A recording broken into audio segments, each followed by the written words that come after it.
ഇസ്ലാം പാഠശാല Islamic website islampadhashala.net മലയാളത്തിലെ ആദ്യത്തെ സമ്പൂർണ്ണ ഇസ്ലാമിക് വെബ്സൈറ്റ്.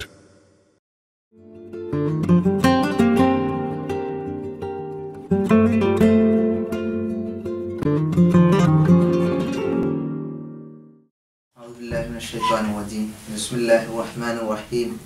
അൽഹംദുലില്ലാഹി റബ്ബിൽ ആലമീൻ. അസ്സലാത്തു വസ്സലാമു അലാ റസൂലിൽ അമീൻ വഅലാ ആലിഹി വസഹ്ബിഹി അജ്മഈൻ. അമ്മാ ബഅദ്.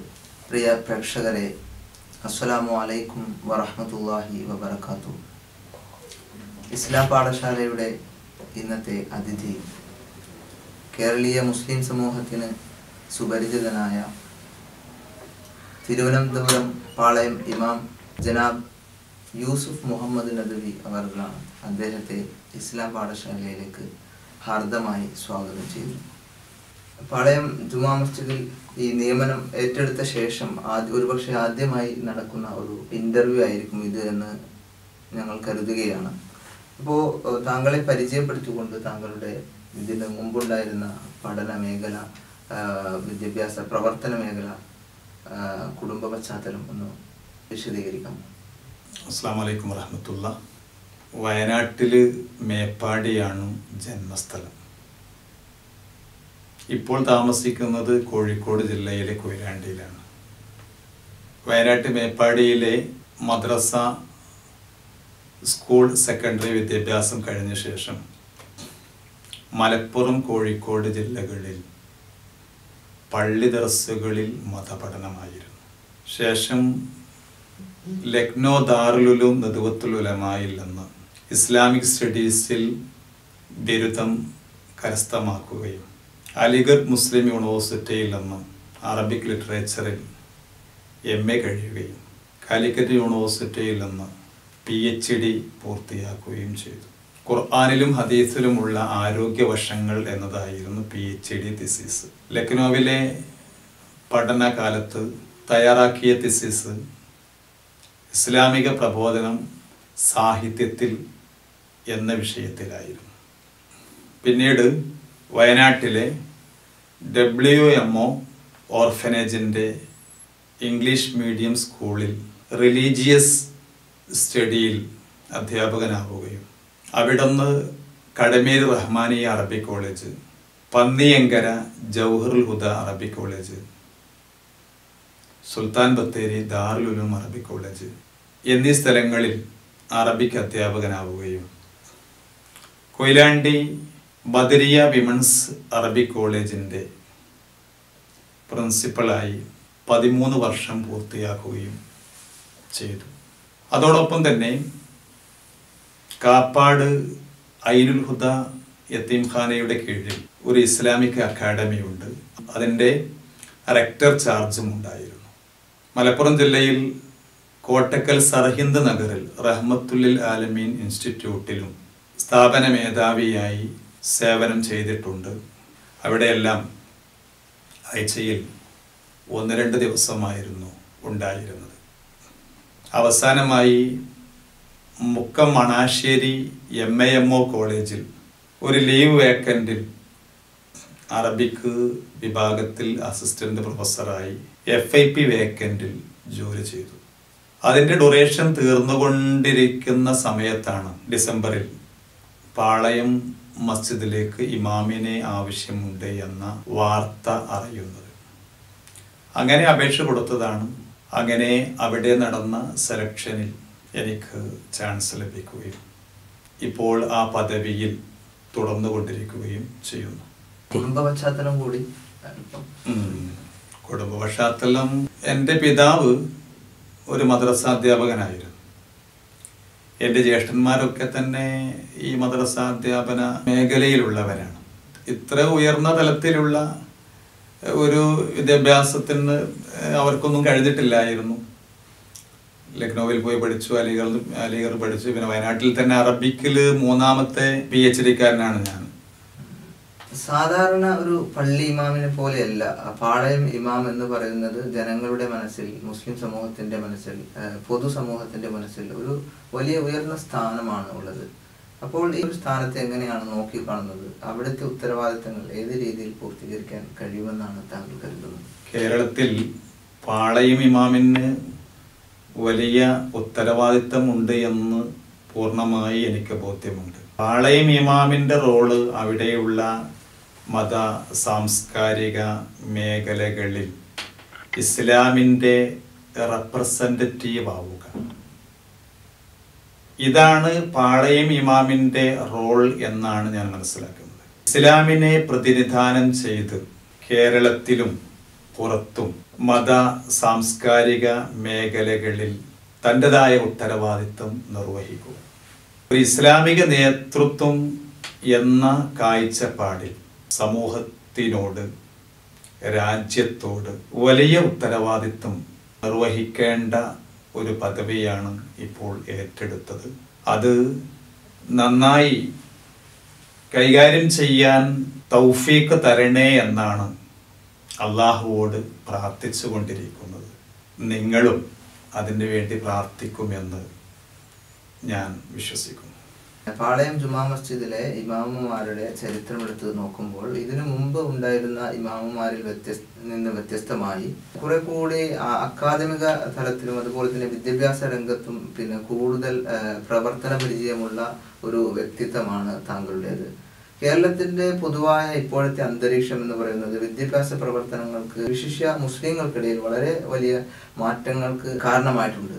അപ്പോൾ ഈ ഒരു സാഹചര്യത്തിൽ താങ്കൾ ഈ ഒരു ഉത്തരവാദിത്തം ഏറ്റെടുത്ത ഈ സന്ദർഭത്തിൽ കേരളീയ മുസ്ലിം സമൂഹത്തിന് വിദ്യാഭ്യാസപരമായിട്ടുള്ള മുന്നോക്കത്തിന് വേണ്ടിയിട്ടുള്ള ഏതെങ്കിലും പ്രത്യേക കർമ്മ പദ്ധതികൾ താങ്കളുടെ മുന്നിലുണ്ടോ? വിദ്യാഭ്യാസ മേഖലയിൽ പണ്ടത്തെ അപേക്ഷിച്ച് വളരെ ഒരു സജീവമായ ഒരു സാന്നിധ്യമാണ് മുസ്ലിം സമുദായത്തിൻ്റെ ഭാഗത്തു നിന്ന് ഇപ്പോൾ ഉണ്ടായിക്കൊണ്ടിരിക്കുന്നത്. മെഡിക്കൽ കോളേജുകളിൽ പോയി നോക്കിയാൽ ഇസ്ലാമിക യൂണിഫോമുള്ള ധാരാളം പെൺകുട്ടികളെ നമുക്കവിടെ കാണാൻ കഴിയും. മാത്രമല്ല എഞ്ചിനീയറിംഗ് കോളേജ് ആയാലും അതുപോലെ ഏത് ക്യാമ്പസുകളായാലും നല്ല മുസ്ലിം സാന്നിധ്യം ഉള്ള ഒരു സാഹചര്യമാണ് ഇപ്പോഴുള്ളത്. പണ്ടത്തെ ഒരവസ്ഥ, സമുദായത്തിൻ്റെ പ്രശ്നം വിദ്യാഭ്യാസമില്ലാത്തതായിരുന്നു. ഇന്ന് വിദ്യാഭ്യാസമില്ലാത്തതല്ല സമുദായത്തിൻ്റെ പ്രശ്നം. വിദ്യാഭ്യാസമുള്ളവരിൽ മൂല്യങ്ങളുടെ കുറവ് അനുഭവപ്പെടുന്നുണ്ടോ എന്നാണ് സംശയിക്കേണ്ടത്. സമുദായം വിദ്യാഭ്യാസത്തിന് വലിയ പ്രോത്സാഹനം നൽകുന്നത് പോലെ വിദ്യാർത്ഥികളിൽ ധാർമ്മിക മൂല്യങ്ങൾ അങ്കുരിപ്പിക്കാൻ, അവരുടെ മനസ്സിനെ ദൈവികമായ ബോധം നയിക്കുവാനുള്ള ഒരു ശ്രമം കാര്യമായ ഭാഗത്തു നിന്നും ഉണ്ടാവേണ്ടിയിരിക്കുന്നു. അതിനുവേണ്ടി രക്ഷിതാക്കൾ, മതനേതൃത്വങ്ങൾ മുൻകൈയെടുക്കണം എന്നാണ് എനിക്ക് പറയാനുള്ളത്. വിദ്യാഭ്യാസത്തിൻ്റെ എല്ലാ മേഖലയിലേക്കും മുസ്ലിങ്ങൾ കടന്നു വരണം എന്നാണ് ഖുർആൻ ആവശ്യപ്പെടുന്നത്. ഇഖ്റ ബിസ്മി റബ്ബിക്കല്ലദീ ഖലഖ് ഖലഖൽ ഇൻസാന മിൻ അലഖ് ഇഖ്റ വറബ്ബുക്കൽ അക്രമുല്ലദീ അല്ലമ ബിൽ ഖലം അല്ലമൽ ഇൻസാന മാ ലം യഅലം. ഇതാണ് പ്രഥമ വഹി. ഈ വഹിയിന്റെ സന്ദേശം എല്ലാ വിജ്ഞാന ശാഖകളിലും പരിപൂർണമായ സാന്നിധ്യം നമുക്കുണ്ടാവണമെന്നാണ്. നിന്റെ രക്ഷിതാവിന്റെ നാമത്തിൽ നീ വായിക്കുക. നിന്റെ രക്ഷിതാവ് സർവം സൃഷ്ടിച്ചവനാണ് എന്നാണ് ഈ ആയത്തിന്റെ തുടക്കം നമ്മോട് പറയുന്നത്. എന്ത് വായിക്കണം എന്ന് പറഞ്ഞിട്ടില്ല.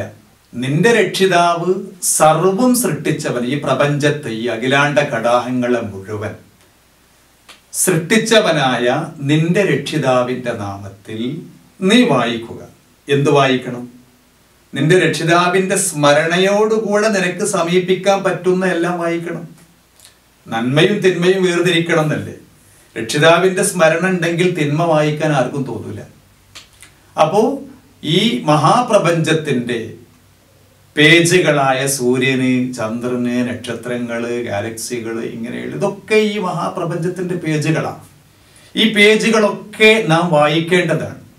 അപ്പോ വിശാലമായ വിജ്ഞാന സാമ്രാജ്യത്തിലേക്കാണ് ഖുർആന്റെ പ്രേരണയും ഖുർആൻ മനുഷ്യന് നൽകുന്ന പഠന സന്ദേശം. അതുകൊണ്ട് എല്ലാം വായിക്കുക, എല്ലാം മനസ്സിലാക്കുക, പക്ഷെ അള്ളാഹുവിനെ ഓർമ്മ വേണം. ശാസ്ത്ര സാങ്കേതിക രംഗത്തിന്റെ പടവുകൾ കയറുമ്പോഴും ഞാൻ ഇതെല്ലാം ഉപയോഗിക്കുന്നത് അള്ളാഹുവിൻ്റെതാണ് എന്ന ഓർമ്മ വേണം. വാഹനത്തിൽ സഞ്ചരിക്കുമ്പോൾ അള്ളാഹു ഭൂമിയിൽ നിക്ഷേപിച്ച പെട്രോൾ ഇന്ധനമാക്കിയിട്ടാണ് ഞാൻ സഞ്ചരിക്കുന്നത് എന്ന് ഓർമ്മ വേണം. മെഡിക്കൽ ആയാലും എഞ്ചിനീയറിംഗ് ആയാലും മറ്റേത് വിജ്ഞാന ശാഖയായാലും ആ വിജ്ഞാനങ്ങളുടെ ആഴിയിലേക്ക് നാം ഇറങ്ങി ചെല്ലുമ്പോൾ നമ്മുടെ ദിഷണയെ അത്ഭുതപ്പെടുത്തും. അപ്പോൾ ഒക്കെ തന്നെ നാം മനസ്സിലാക്കേണ്ടത് അതൊക്കെ തന്നെ അള്ളാഹുവിൻ്റെ സൃഷ്ടിയാണ് എന്നാണ്. അപ്പോൾ വിജ്ഞാന മേഖലകളിൽ സമുദായം മുന്നേറുമ്പോൾ ഈ ഒരു ആത്മാവ്, ദൈവിക ചിന്തയുടെ ആത്മാവ് സൂക്ഷിക്കണേ എന്നാണ് എനിക്ക് സമുദായത്തോട് പറയാനുള്ളത്. കേരളത്തിലെ ഇസ്ലാമിക ചലനങ്ങൾ, അല്ലെങ്കിൽ കേരളത്തിലെ മതവിദ്യാഭ്യാസ രംഗം, ഇസ്ലാമിക രംഗം എന്ന് പറയുന്നത് വളരെയധികം ഇസ്ലാമിക ചലനങ്ങൾക്ക് വളക്കൂറുള്ള മണ്ണായിട്ടാണ് കേരളത്തെ പൊതുവെ വിലയിരുത്തപ്പെടാറ്. അതിൽ സംഘടനകൾക്ക് ഗുണപരമായ പല നല്ല റിസൾട്ടുകൾ ഉണ്ടാക്കാനും സാധിച്ചിട്ടുണ്ട്.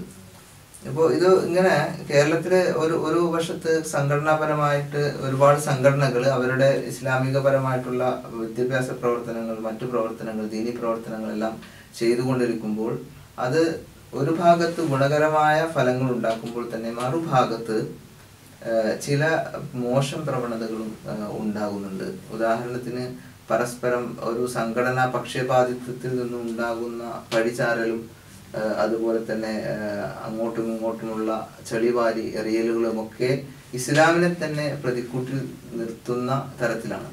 അപ്പോൾ ഇത്തരത്തിലുള്ള ഒരു പ്രശ്നത്തെ അഭിമുഖീകരിക്കാൻ മുസ്ലിം സമൂഹത്തിൽ നിന്ന് ഈ ഒരു മോശം പ്രവണത ഇല്ലാതാക്കാൻ ഏതെങ്കിലും തരത്തിലുള്ള ഒരു പദ്ധതി ഉണ്ടാവുക എന്നുള്ളത് എല്ലാ മുസ്ലിം ഐക്യം കാക്ഷിക്കുന്ന എല്ലാവരുടെയും ഒരു ആഗ്രഹമാണ്, സ്വപ്നമാണ്. അതിന് ഏതെങ്കിലും തരത്തിലുള്ള ഒരു പോംവഴി അങ്ങ് കണ്ടിട്ടുണ്ടോ? ഇൻഷാ അല്ലാഹ് ഈ മേഖലയിൽ ധാരാളമായിട്ട് ചിന്തിക്കുന്ന ഒരു വ്യക്തിയാണ് ഞാൻ. സമുദായത്തിൻ്റെ ശൈഥില്യം വല്ലാതെ മാനസികമായി അലോസരപ്പെടുത്തുന്ന ഒരു വ്യക്തിയാണ് ഈ വിനീതൻ. ഈ മേഖലയിൽ കഴിയാവുന്ന എല്ലാ ശ്രമങ്ങളുമായി മുന്നോട്ട് പോകണം. സമുദായ നേതാക്കളെ ഒരുമിച്ചിരുത്തി സംസാരിക്കണം. അങ്ങനെ രജ്ഞിപ്പിൻ്റെയും ഒരുമയുടെയും മാർഗം അന്വേഷിക്കണം എന്നാണ് എൻ്റെ മനസ്സിലുള്ളത്. പലപ്പോഴും ഈ സമുദായത്തിൻ്റെ ശൈഥില്യം വളരെ പ്രയാസപ്പെടുത്തുന്ന ചില സാഹചര്യങ്ങൾ ഉണ്ടാവാറുണ്ട്. ഞാൻ ഓർത്തു പോകുന്ന കഴിഞ്ഞ പ്രാവശ്യം ഒരു സമൂഹ നോമ്പുതുറക്ക് പോയതാണ്. സമൂഹ നോമ്പുതുറക്ക് പോയി അടുത്തുള്ള മസ്ജിദിൽ നിന്ന് ബാങ്ക് കൊടുത്തു. നോമ്പ് തുറക്കാനായിട്ടുണ്ട് എന്ന് പറഞ്ഞ് പല ആളുകളും പറയാണ്. അപ്പോൾ പലരും നോമ്പ് തുറക്കാൻ കൂട്ടാക്കുന്നില്ല. അത് നമ്മുടെ ബാങ്കല്ല, അത് അവരുടെ ബാങ്കാണ് എന്നാണ് പറയുന്നത്. അപ്പോൾ അവിടെ നോമ്പ് തുറക്കാൻ വന്നിട്ടുള്ള അമുസ്ലിം സഹോദരന്മാരുടെ മനസ്സിൽ എന്ത് മെസ്സേജാണ് ഈ സമുദായം കൊടുക്കുന്നത്? നോമ്പ് തുറക്കുന്നതിൽ പോലും ഇവർക്ക് ഒരുമയില്ല. നോമ്പ് തുറക്കുന്ന വിഷയത്തിൽ പോലും ഇവർ ഭിന്നിച്ചവരാണ് എന്നൊരു മെസ്സേജ് അല്ലേ മുസ്ലിം സഹോദരന്മാർക്ക് ഈ സമുദായം കൊടുക്കുന്നത്? എന്താണ് സമുദായം ഈ വിഷയം, സമുദായ നേതാക്കന്മാർ ഈ വിഷയത്തിൽ ചിന്തിക്കാത്തത്? ഒരു ബാങ്ക് 5 മിനിറ്റ് മുമ്പ്, മറ്റൊരു ബാങ്ക് അതിനുശേഷം. മിക്ക സമയത്തും സുബഹ്ക്കും അതുപോലെ മഗ്രിബിനുമാണ് ഈ ഒരു വ്യത്യാസം ഉണ്ടാകുന്നത്. സമുദായത്തിൻ്റെ ഐക്യം ആഗ്രഹിക്കുന്ന പണ്ഡിതന്മാർ അള്ളാഹുവിന് വേണ്ടി റബ്ബിനെ ഓർത്ത് ഒരു വിട്ടുവീഴ്ച ചെയ്ത് ഇതിനൊരു രജ്ഞിപ്പിന് വേണ്ടി തയ്യാറാവണം എന്നാണ് ഈ വിനീതൻ്റെ അപേക്ഷ. നമുക്ക് ഇസ്ലാമല്ലേ നന്നാവേണ്ടത്? ഇസ്ലാമിൻ്റെ പേരും പെരുമയുമല്ലേ നമുക്ക് ഏറ്റവും വലുതായി കാണേണ്ടത്? എൻ്റെ സംഘടന, എൻ്റെ പ്രസ്ഥാനം എന്നതിൽ നിന്ന് മാറുക. ഇവിടെ ചോദിച്ചല്ലോ, സംഘടനകളെ കൊണ്ട് വിവിധങ്ങളായ പ്രയോജനങ്ങളുണ്ട്, യാതൊരു സംശയമില്ല. സംഘടനകൾ കാരണമായിട്ട് ഒരുപാട് വിദ്യാഭ്യാസ സ്ഥാപനങ്ങൾ, അതുപോലെ ഒരുപാട് ദഅവാ സാധ്യതകൾ, അതുപോലെ ഒരുപാട് ഗുണങ്ങൾ ഉണ്ടായിട്ടുണ്ട്. പക്ഷേ ഈ സംഘടനാ സെറ്റപ്പ് ഇങ്ങനെ സമുദായത്തെ ദുഷിപ്പിക്കുന്ന ഒരവസ്ഥയിലേക്ക് കൊണ്ടെത്തിക്കുന്നതിൽ വളരെ ഖേദമുണ്ട്. ഇന്നതാ ഞാനിപ്പോൾ സംസാരിച്ചു കൊണ്ടിരിക്കുന്നത് ഇസ്ലാം പാഠശാലയുടെ വെബ്സൈറ്റിനോടാണ്. വളരെ അഭിമാനമുണ്ട്. ഇസ്ലാം പാഠശാല സമൂഹത്തിന് നല്ലത് മാത്രം നൽകുന്ന ഒരു വെബ്സൈറ്റാണ്. ഇസ്ലാമിനെ അറിയാൻ ആഗ്രഹിക്കുന്നവർക്ക് നല്ലത് മാത്രം സംപ്രക്ഷേപണം ചെയ്യുന്ന ഒരു കൂട്ടായ്മയായിട്ടാണ് എനിക്കതിനെ ബോധ്യപ്പെട്ടത്. ഇതിൻ്റെ ഇനാഗുറേഷൻ സെഷനിൽ ഞാൻ വന്നിരുന്നു. വളരെ താല്പര്യപൂർവ്വം പങ്കെടുത്ത ഒരു വ്യക്തിയാണ്.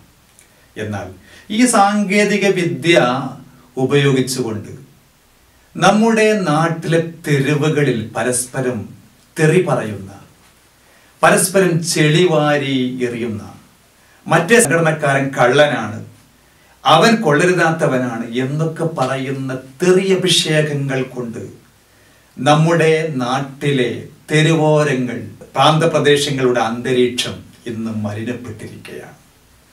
ഇത് വളരെ ദുഃഖകരമാണ്. അപ്പം അതുകൊണ്ട് സമുദായം നന്മയും തിന്മയും വേർതിരിച്ച് മനസ്സിലാക്കി ഇത്തരം സാങ്കേതിക വിദ്യകളൊക്കെ തന്നെ നല്ല കാര്യങ്ങൾക്ക് വേണ്ടി വിനിയോഗിക്കാൻ തയ്യാറാവുക. എല്ലാ സംഘടനകൾക്കും അതിൻ്റെതായ പ്രാധാന്യമുണ്ട്. സലഫി സംഘടനകൾക്ക് അതിൻ്റെതായ പ്രാധാന്യമുണ്ട്.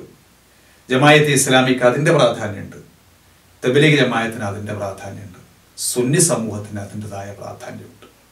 സലഫികളുടെ തൗഹീദ്, ജമായത്തെ ഇസ്ലാമിയുടെ ഇസ്ലാമിക പ്രബോധന, ഇസ്ലാമിയുടെ ജീവിത പദ്ധതിയായി സമൂഹത്തിന്റെ മുമ്പിൽ അവതരിപ്പിക്കാനുള്ള ആ ഒരു താല്പര്യം, അതേപ്രകാരം തബ്ലീഗ് ജമായത്തിന്റെ തഖ്വ, സുന്നി സമൂഹത്തിന്റെ ആത്മാർത്ഥത, ഇതെല്ലാം കൂടി ഒരുമിച്ച് കൂടുമ്പോഴാണ് ഒരു ഇസ്ലാമിക സമൂഹം രൂപപ്പെടുന്നത്. അങ്ങോട്ടും ഇങ്ങോട്ടും ഒരുപാട് ഉൾക്കൊള്ളേണ്ടതും കൊള്ളേണ്ടതുമുണ്ട്. അങ്ങനെ മുന്നോട്ട് പോകാനുള്ള ഒരു സാഹചര്യം ഉണ്ടാവട്ടെ എന്നാണ് എനിക്ക് പ്രാർത്ഥിക്കാനുള്ളത്. കേരളത്തിലെ മുസ്ലിം സമൂഹം പൊതുവെ അഭിമുഖീകരിക്കുന്ന പ്രശ്നങ്ങൾ എന്തൊക്കെയാണെന്നാണ് താങ്കൾ ശ്രദ്ധിച്ചിട്ടുള്ളത്? അതിന് ഏതെങ്കിലും തരത്തിലുള്ള പരിഹാരങ്ങൾ നിർദ്ദേശിക്കാനുണ്ട്?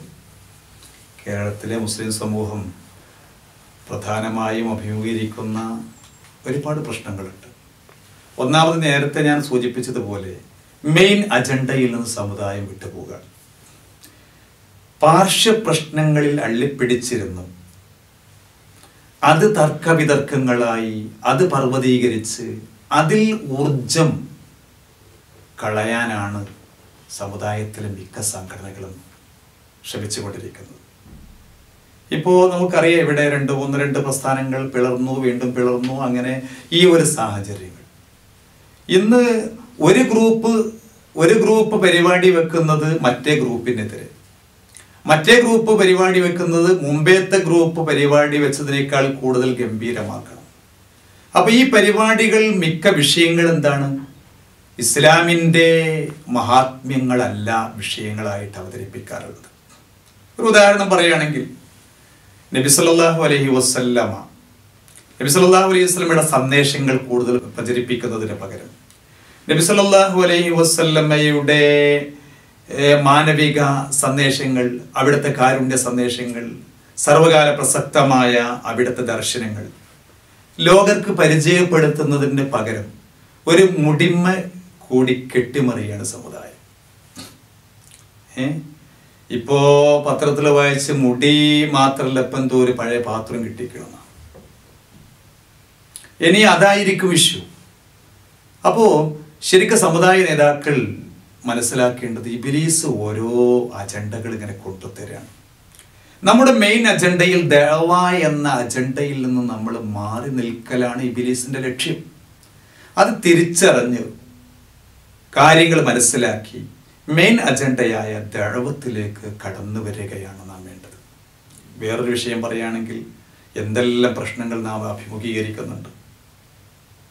ഇസ്ലാമിനെ മൊത്തമായി ബാധിക്കുന്ന പല വിഷയങ്ങൾ നാം അഭിമുഖീകരിക്കുന്നില്ലേ? ഇപ്പൊ നമ്മുടെ ഇന്ത്യയിൽ തന്നെ കഴിഞ്ഞ ദിവസം പത്രങ്ങളിൽ കണ്ടു, ആം ആദ്മി പാർട്ടിയുടെ നേതാക്കന്മാരെ റാഞ്ചാനും വധിക്കാനും ഇന്ത്യൻ മുജാഹിദീൻ പദ്ധതിയിട്ടിരിക്കുന്നു. എന്താണ് ഇന്ത്യൻ മുജാഹിദീൻ?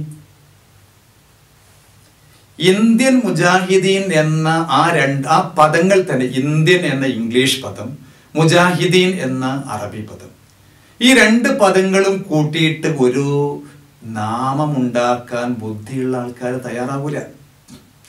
ഇപ്പോ വലിയ അക്രമങ്ങളും ഗൂഢാലോചനകളൊക്കെ നടത്താൻ വേണ്ടിയിട്ട് പദ്ധതിയിടുന്ന ഒരു സംഘടന എന്നാണല്ലോ ഈ സംഘടനയെ കുറിച്ച് പറയുന്നത്. സംഘടനക്കാർ ഇത്ര വലിയ ബുദ്ധിയും ഇത്ര വലിയ വിവേകമൊക്കെ ഉള്ള ആൾക്കാർ സ്വന്തം പേര് വെക്കുമ്പോൾ പേരെങ്കിലും ഒന്ന് തെറ്റില്ലാതെ വെക്കാൻ അവര് തീരുമാനിക്കൂലേ? ഒരു 6 മാസം മുമ്പ് ഡൽഹിയിൽ നിന്ന് ജമാഅത്തെ ഇസ്ലാമിയുടെ നേതൃത്വം ഒരു പ്രസ്താവന ഇറക്കുകയുണ്ടായി. ഇന്ത്യൻ മുജാഹിദിനെ കുറിച്ച് ഗവൺമെന്റ് ധവളപത്രം ഇറക്കണം. ഇങ്ങനൊരു സംഭവം ഇല്ല ഈ ഇന്ത്യയിൽ. ഇന്ത്യൻ മുജാഹിദിൻ എന്ന് പറയുന്ന ഒരു സംഘടന ഇവിടെ ഇല്ല. ഉണ്ടെങ്കിൽ രാജ്യം ഭരിക്കുന്ന ഗവൺമെന്റ് ചെയ്യേണ്ടത്, ആരാണ് അതിന്റെ സെക്രട്ടറി, ആരാണ് അതിന്റെ പ്രസിഡന്റ്, എവിടെയാണ് അതിന്റെ ഓഫീസ്, ആരാണ് അതിന്റെ എക്സിക്യൂട്ടീവ് അംഗങ്ങൾ, അതെങ്കിലും അറ്റ്ലീസ്റ്റ് ഞങ്ങളോട് പറയാൻ ഈ ഗവൺമെന്റിന്റെ ബാധ്യതയുണ്ട്. സമുദായ സംഘടനകൾ ശ്രദ്ധിക്കേണ്ടത്, ഇങ്ങനെ 2 കോളം വാർത്തയും 3 കോളം വാർത്തയും ആം ആദ്മി പാർട്ടിയുടെ നേതാക്കന്മാരെ റാഞ്ചാൻ അല്ലെങ്കിൽ മോഡിയെ വധിക്കാൻ, ഇങ്ങനെയൊക്കെ പല പ്രസ്താവനകൾ പറഞ്ഞിട്ട് ഇന്ത്യൻ മുജാഹിദീൻ പറഞ്ഞിട്ടുണ്ട് എന്ന് പറഞ്ഞ് നമ്മുടെ നാട്ടിലെ പാവങ്ങളായ സാധാരണക്കാരായ ഹിന്ദു സഹോദരന്മാർ മനസ്സിലാക്കുന്നത് ഇങ്ങനൊരു സംഘടന ഇവിടെ ഉണ്ട് എന്നാണ്. സമുദായ സംഘടന നേതാക്കന്മാർക്ക് ഈ വിഷയം എന്തുകൊണ്ട് നിങ്ങൾ വേദനിപ്പിക്കുന്നില്ല? ഇസ്ലാമിനല്ലേ ഇവിടെ കരിവാരത്തേക്കുന്നത്? ഒരു മുസ്ലിം സംഘടന, ഇസ്ലാമിക സംഘടന എന്ന പേരിലല്ലേ ഇങ്ങനെ ഈ ഒരു കടലാസ് സംഘടനയെ ഇവിടെ മാധ്യമ സൃഷ്ടിയായിട്ട് രൂപാന്തരപ്പെടുത്തുന്നത്, മാധ്യമ സൃഷ്ടിയായിട്ട് ഇവിടെ ചിത്രീകരിക്കുന്നത്? അപ്പോ ഇസ്ലാമിക സംഘടനകൾ വേണ്ടത്, ആരാണ് ഇതിന്റെ ഭാരവാഹികൾ, എവിടെയാണ് ഇതിന്റെ ഓഫീസ്, അത് അറിയുന്നത് വരെ നിതാന്തമായ സമര രംഗത്ത് നിൽക്കുക. ഡൽഹിയിലെ ഗവൺമെന്റ് കേന്ദ്രത്തിൽ ഈ ആവശ്യം ഉന്നയിച്ച് ഇത് കിട്ടിയിട്ടേ മടങ്ങിപ്പോകൂ എന്ന ഒരു നിലപാടിൽ, ഇത് കിട്ടിയിട്ട് ഇതിന്റെ ഉത്തരം നിങ്ങൾ തന്നിട്ട് ഒന്നിരിക്കും ഇങ്ങനെ സംഘടന ഇല്ല എന്ന് പറയാം, അല്ലെങ്കിൽ ആരാണ് അതിന്റെ ഭാരവാഹികൾ, ഇത് അറിഞ്ഞിട്ടേ പോകൂ എന്ന ആ ഒരു തീരുമാനത്തിൽ സമുദായ നേതാക്കന്മാരെല്ലാം ഉറച്ചു നിൽക്കുകയാണ് എങ്കിൽ വളരെ നല്ല കാര്യമാണ്. എന്റെ സംഘടനയല്ലല്ലോ പറഞ്ഞത്, നദുവത്തുൽ മുജാഹിദീൻ അല്ല പറഞ്ഞത്, ജമാഅത്തെ ഇസ്ലാമിയെ അല്ല പറഞ്ഞത്, സമസ്ത കേരള ജമിയത്തുൽ ഉലമ അല്ല പറഞ്ഞത്, ദക്ഷിണ കേരള ജമിയത്തുൽ ഉലമ അല്ല പറഞ്ഞത്, അല്ലെങ്കിൽ മറ്റുള്ള സംഘടനയെ അല്ല പറഞ്ഞത് എന്നൊക്കെ പറഞ്ഞിട്ട് എന്നെ പറഞ്ഞിട്ടില്ലല്ലോ എന്ന് പറഞ്ഞ് ആശ്വസിക്കുകയല്ല വേണ്ടത്. മൊത്തം സമുദായത്തിന്റെ മേലിലാണ് ഇത്തരം ആരോപണങ്ങൾ വരുന്നത്. ഇസ്ലാമിനോട് ആത്മാർത്ഥതയും കൂറുമുള്ളവർ ഈ വാക്ക് ഗൗരവമായി എടുക്കണമെന്നാണ് എനിക്ക് പറയാനുള്ളത്. മുസ്ലിം സമൂഹത്തിന് പൊതുവായും അതുപോലെ തന്നെ നേതൃത്വത്തിന് പ്രത്യേകമായും എന്തെങ്കിലും ഉപദേശം കൊടുക്കാനുണ്ടോ? എനിക്ക് സമുദായ നേതൃത്വത്തിനോട് പറയാനുള്ളത്, അവരവരുടെ പ്ലാറ്റ്ഫോമിലെ അണികളെ ഇസ്ലാമിക സംസ്കാരത്തിൽ വളർത്തുക എന്നത് ഒരു മെയിൻ അജണ്ടയായി സ്വീകരിക്കണമെന്നാണ്. ഇന്ന് ഒരച്ചടക്കവും ഇല്ലാത്ത സമൂഹമായിട്ട് നമ്മുടെ സമുദായത്തിലെ അംഗങ്ങൾ മാറിക്കൊണ്ടിരിക്കുകയാണ്. മദ്യപാനത്തിന് മുന്നിൽ, വ്യഭിചാരത്തിന് മുന്നിൽ, കളവിന് മുന്നിൽ, തോന്നിവാസങ്ങളുടെ മുന്നിൽ. കഴിഞ്ഞ റമദാൻ മാസത്തിൽ എനിക്കൊരു അനുഭവം ഉണ്ടായി. എന്നൊരു ആർട്സ് സയൻസ് കോളേജിലേക്ക് റമദാന്റെ സന്ദേശം പ്രസംഗിക്കാൻ വേണ്ടിയിട്ട് ക്ഷണിക്കുകയുണ്ടായി. അപ്പോൾ ഞാൻ ആ കോളേജിൽ പോയപ്പോൾ അവിടെ 4-5 ദിവസങ്ങൾക്ക് മുമ്പ് ഒരു അടി നടന്നിട്ടുണ്ടായിരുന്നു. അടി നടന്ന് ആ അടിച്ചവർ നോമ്പ് തോറ്റ മുസ്ലിങ്ങളാണ്. അടി കൊണ്ട ആള് നോമ്പില്ലാത്ത അഥവാ മുസ്ലിം അല്ലാത്ത ഒരു പാവം പയ്യനാണ്. അപ്പോ ശരിക്ക് ആ റമദാന്റെ സന്ദേശം, റമദാൻ കാരുണ്യത്തിന്റെ 10-ൽ റമദാൻ ആർദ്രതയാണ്, സ്നേഹമാണ്, കാരുണ്യമാണ്, ഇതൊക്കെ പറയാൻ വേണ്ടിയിട്ടാണ് പോകുന്നത്. അപ്പോഴോ അതിന്റെ മുമ്പ് തന്നെ മനസ്സിനെ വല്ലാത്ത അലട്ടിയ വേറെ ചില വിഷയങ്ങൾ ഉണ്ടായിരുന്നു. അത് ഷഫീഖ്, നാം ആരും വായിച്ച് മറന്നിട്ടുണ്ടാവില്ല, നമ്മുടെ മനസ്സിലുണ്ടാവും. ഇടുക്കി ജില്ലയിലെ ഷഫീഖ് എന്ന പിഞ്ചു ബാലനെ ജീവച്ഛവമാക്കിയ അവന്റെ മാതാപിതാക്കൾ ഒക്കെ സമുദായത്തിലാണ്. അതോടൊപ്പം 2 ദിവസം കൂടി കഴിഞ്ഞിട്ട് പിന്നീട് നടന്നൊരു വിഷയം എന്തായിരുന്നു അറിയോ? അരീക്കോട് ഒരു ചെറുപ്പക്കാരൻ അവന്റെ ഭാര്യയെയും പിഞ്ചോമന പൈതങ്ങളെയും പെരുന്നാളിന്റെ പുടവകൾ എടുക്കാമെന്ന് പറഞ്ഞ് കൊണ്ടുവന്ന് അരീക്കോട് നിന്ന് കുറച്ച് ഇപ്പുറത്ത് വന്ന് ഒരു പാലത്തിൽ നിന്ന് താഴേക്ക് തള്ളിയിട്ട് റമദാൻ മാസത്തിൽ സ്വന്തം ജീവിത സഖിയെയും പിഞ്ചോമന മക്കളെയും വെള്ളത്തിൽ മുക്കി കൊല്ലുകയാണ്. അതും കഴിഞ്ഞു. അന്ന് ആ പരിപാടിയുടെ മുമ്പ് ലൈബ്രറിയിൽ പോയിരുന്നു. കുറച്ച് പത്രം മുന്നിൽ വന്നിരുന്നു. പത്രത്തിൽ വായിച്ച 5 കിലോ കഞ്ചാവുമായി ഫാത്തിമ പിടിയിൽ. അപ്പൊ ഇതാണ് നമ്മുടെ സമുദായത്തിന്റെ അവസ്ഥ. ഇങ്ങനെയുള്ള ധാർമ്മികമായി വളരെ തകർന്ന മൂല്യച്യുതി വളരെ ഗ്രസിച്ചുകൊണ്ടിരിക്കുന്ന ഒരു അവസ്ഥയിലേക്കാണ് സമുദായം പോകുന്നത്. അപ്പോൾ ഓരോ സംഘടനക്കാര് അവരവരുടെ പ്ലാറ്റ്ഫോമിലുള്ള അണികളെ അവരെ ഒന്ന് ദീനിയാക്കാനുള്ള ശ്രമങ്ങൾ നടത്തണമെന്നാണ് ഒരു പണ്ഡിതൻ പറഞ്ഞ് എനിക്ക് ഓർമ്മ വരിക. ഇസ്ലാമിന്റെ പ്രതിസന്ധി എന്താണെന്നറിയോ? മുസ്ലിമായി ജീവിക്കൂല, കാഫിറാണ് എന്ന് സമ്മതിക്കൂല. അങ്ങനത്തെ ഒരു സമുദായം. മുസ്ലിമാണെന്ന് പറയണമെങ്കിൽ ഇസ്ലാമിക സംസ്കാരം അനുസരിച്ച് ജീവിക്കണ്ടേ? അവര് അതിന് റെഡിയില്ല. എന്നാ ഈ ഇസ്ലാമിക സംസ്കാരം അനുസരിച്ച് ജീവിക്കണേ ഈ കാഫിറിന്റെ സ്വഭാവം അപ്പൊ അവര് രോഷാകുലനാകും, എന്നെ കാഫിർ എന്ന് വിളിച്ചെന്ന് പറഞ്ഞിട്ട്. അപ്പൊ ഇങ്ങനത്തെ സമൂഹമാണ് ഇവിടെ ഏറ്റവും വലിയ പ്രതിസന്ധി. ഇവരെ ട്രീറ്റ് ചെയ്യാൻ പ്രിയപ്പെട്ട ബഹുമാന്യരായ സംഘടനാ നേതാക്കന്മാരെ, ആദരണീയരായ പണ്ഡിതന്മാരെ നിങ്ങൾ ക്ഷമിക്കണം. അള്ളാഹുവിന്റെ സഹായമുണ്ടാകും. അതൊക്കെയാണ് നാം ചെയ്യേണ്ടത്. അള്ളാഹു തൗഫീഖ് നൽകട്ടെ.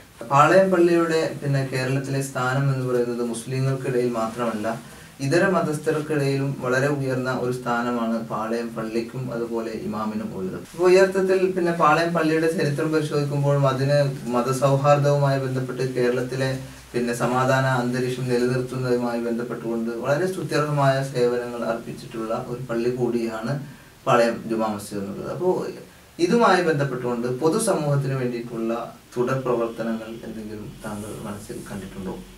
ഇൻഷാ അല്ലാഹ് നമ്മൾ ജീവിക്കുന്നത് ബഹുസ്വര സമൂഹം വസിക്കുന്ന നാട്ടിലാണ്. ബഹുസ്വര സമൂഹത്തിനിടയിലാണ് നാം ജീവിക്കുന്നത്. ഇത് പൂർണ്ണമായും ബോധ്യമുണ്ടാവണം സമുദായത്തിന്. നാം നമ്മുടെ നാട്ടിലെ പൗരന്മാരെ മുഴുവൻ നമ്മുടെ സഹോദരന്മാരായി കാണുകയും നാം പാർക്കുന്ന രാജ്യത്തെ സ്വന്തം വീടിനോട് സമാനമായി കാണുകയും വേണം. വീട്ടിൽ നാം സമാധാനം ആഗ്രഹിക്കുന്നത് പോലെ നമ്മുടെ രാജ്യത്തും സമാധാനം ഉണ്ടായാൽ മാത്രമേ കാര്യങ്ങളെല്ലാം ഭംഗിയായി നടന്നു പോകാൻ കഴിയുകയുള്ളൂ. അപ്പോൾ നമ്മുടെ രാജ്യത്ത് പാർക്കുന്ന എല്ലാ മതവിഭാഗങ്ങളോടും അതുപോലെ മതമില്ലാത്തവരോടും എല്ലാ സംഘടനകളോടും ഒക്കെ സൗഹൃദപരമായ സമീപനങ്ങൾ സ്വീകരിക്കുകയാണ് ചെയ്യുക. ഇസ്ലാം അതാണല്ലോ നമ്മോട് പറയുന്നത്. ഇസ്ലാം എല്ലാ മനുഷ്യരെയും സഹോദരങ്ങളായി കാണാനും എല്ലാവരോടും മാനവികമായ സൗഹാർദ്ദം സ്ഥാപിക്കാനും നമ്മോട് കൽപ്പിക്കുന്നു. നബി സല്ലല്ലാഹു അലൈഹി വസല്ലമയുടെ ജീവിതത്തിൽ അങ്ങനെ ധാരാളം മാതൃകകൾ നമുക്കുണ്ട്.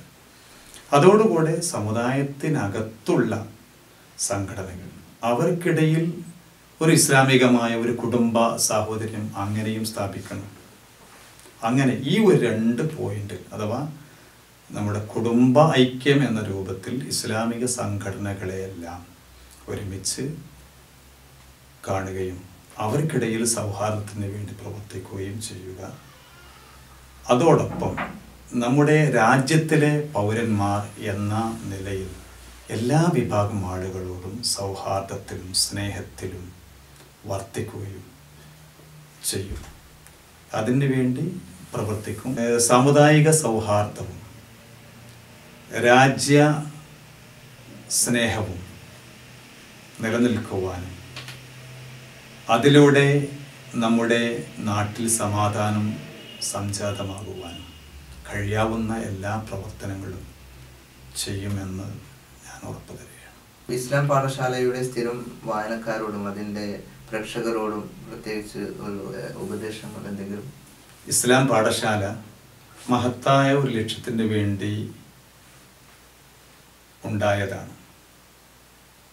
ഇസ്ലാമിക ദഅവത്ത് ലക്ഷ്യം വെച്ചുകൊണ്ട് സമുദായത്തിലെ എല്ലാ വിഭാഗം പണ്ഡിതന്മാരെയും പരമാവധി പ്രയോജനപ്പെടുത്തുന്ന ഈ ഒരു സംരംഭം പരമാവധി എല്ലാവരും പ്രയോജനപ്പെടുത്തുകയും മറ്റുള്ളവർക്ക് പരിചയപ്പെടുത്തുകയും ചെയ്യുക കൂടി ചെയ്യണം. അതോടൊപ്പം ഇതിന് വേണ്ടി ഇതിൻ്റെ പിന്നിൽ പ്രവർത്തിക്കുന്ന അണിയറ ശില്പികൾക്ക് അവർക്ക് വേണ്ടി നിങ്ങൾ പ്രാർത്ഥിക്കണം എന്നുകൂടി ഞാൻ നിങ്ങളോട് ആവശ്യപ്പെടുകയാണ്. ഇസ്ലാം പാഠശാലയുടെ ഈ പരിപാടിക്ക് വേണ്ടി നമ്മളോട് സഹകരിച്ച ഡോക്ടർ യൂസുഫ് മുഹമ്മദ് നദ്വിക്ക് ഇസ്ലാം പാഠശാലയുടെ നന്ദി അറിയിക്കുകയാണ്. വാഹുദാന അൽഹംദുലില്ലാഹി. അസ്സലാമു അലൈക്കും വറഹ്മത്തുള്ളാഹി.